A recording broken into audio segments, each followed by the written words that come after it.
the cell-mediated immunity was suppressed, every single cell of these animals' bodies were full of deadly viruses, but they ran around like there was nothing wrong.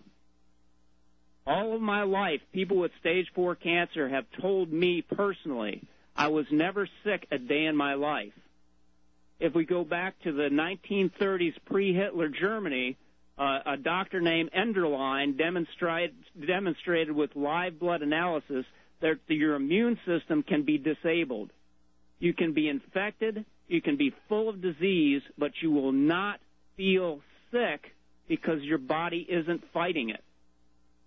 Now, these World Health Organization experimenters would then take their lab animals and stimulate the cell-mediated immunity response, and the animals would sometimes die immediately from their bodies attacking themselves in what was called the cytokine storm that we associated with that 1918 Spanish flu. This same year of 1972, Nixon signed a bill entering 1.7 million Americans into the Social Security system, allowing for kidney transplants and dialysis. Prior to this, God squads, that's what they called them, God squads of doctors would decide who lived and who died because dialysis was not available to everyone as an entitlement. Typically, the ones that got accepted were working-age white men. Everybody else died.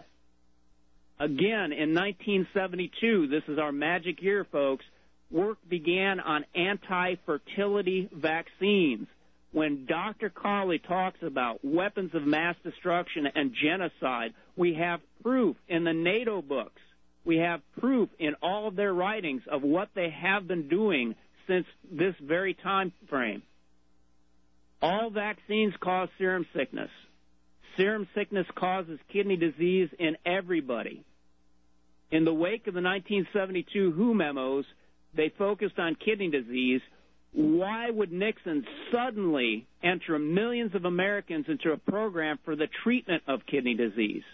And I'll tell you why. In 2008, a television show called Fringe stated their plot line was that the entire planet was being used as an experiment. In intelligence operations, this is called hiding in plain sight.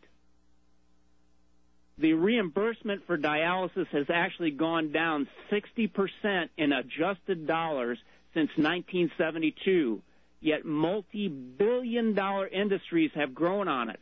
How can that possibly happen? The major providers are in Germany, Austria, and Switzerland. These three nations, to my understanding, is where the Roman Empire came from.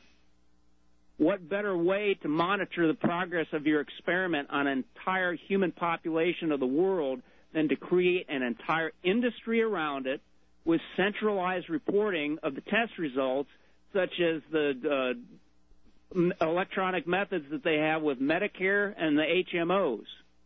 What better way to fund it than to have it come from tax dollars, which means that you're paying for your own destruction and autopsy? Now, it's my understanding that Baxter is one of the major dialysis providers being charged by Jane Burgermeister for the intentional release of biological weapons, and she can speak on that and tell me whether or not that's true. Baxter provides dialysis. Baxter makes vaccines. Are you seeing the connections here, folks? 1972 WHO memos. They were studying kidney disease. They were injecting viruses, and Dr. Carley taught me that when you hear the word virus, think vaccines. When you hear the word vaccine, think virus. Now, Obama mandated 3 flu vaccines. We have to ask ourselves when we examine this, why 3? If we understand the pattern from the WHO memos, we see that 1 injection may be required to turn off the victim's immune system. The next vaccine will be needed to load them up with deadly organisms. The 3rd vaccine will turn the immune system back on for the kill. Even if this scenario was not possible, it's my understanding that the current swine flu is made with an adjuvant that may have bacterial poison, salmonella typhoid fever toxin, and squalene in it. Do you see the pattern? Typhus is what they were supposed to have injected the soldiers with in 1918. It always begins with a bacterial toxin injected first. And squalene is guaranteed to cause autoimmunity and eventually death in anyone who takes it. The Government Accountability Office, the GAO, exposed the Department of Defense using squalene without the knowledge or consent of soldiers in 1999. It's in print, folks.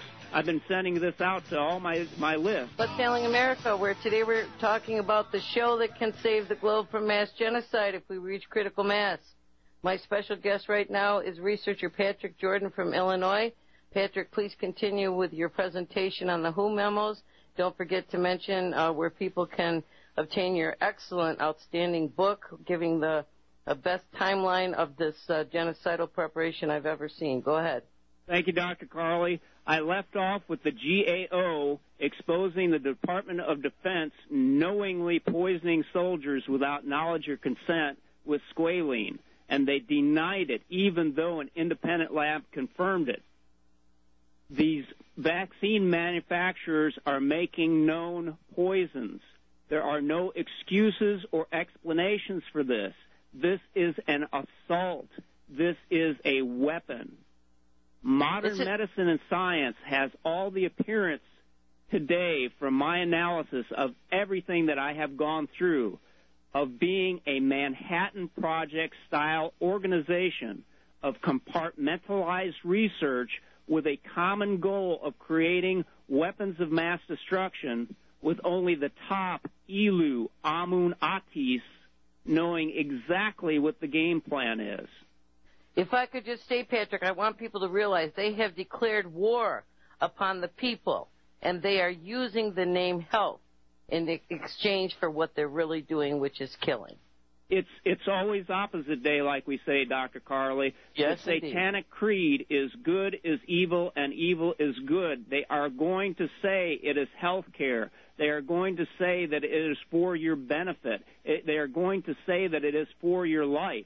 And I'm telling you right now, if you think that Patrick Jordan has misinterpreted the facts and you think you can play Russian roulette with one single swine flu vaccine, we know that there is squalene in it. Squalene is known to cause autoimmunity. It will make you ill. It will cause your untimely death.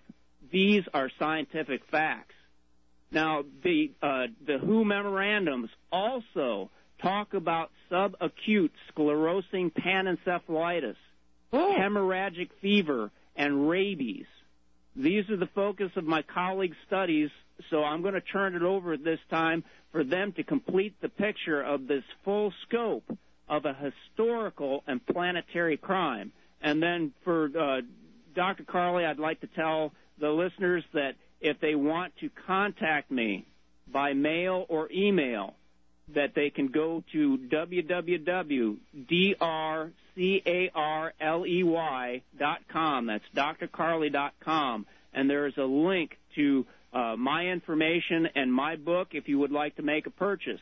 I have to tell you that I have not been able to get onto the Internet for 2 days, and that is no surprise to me given the kind of information we have to give out. I will do my best to answer everybody's inquiries in a timely fashion, but know that I have been knocked offline. And now it's over to you and my good friends. Okay, thank you, Patrick. And once again, I just want to encourage all of you to get Patrick's book, ICD